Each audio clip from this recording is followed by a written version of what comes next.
മഴമുകിലൊളിവർണ്ണൻ ഗോപാലകൃഷ്ണൻ കൊടമുല്ല കൊണ്ടൊരു കൊരലാരം കെട്ടി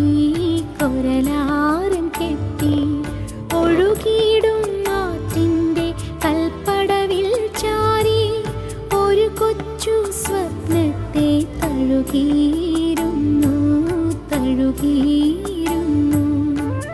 മഴമുകിലൊളിവർണ്ണൻ ഗോപാലകൃഷ്ണൻ.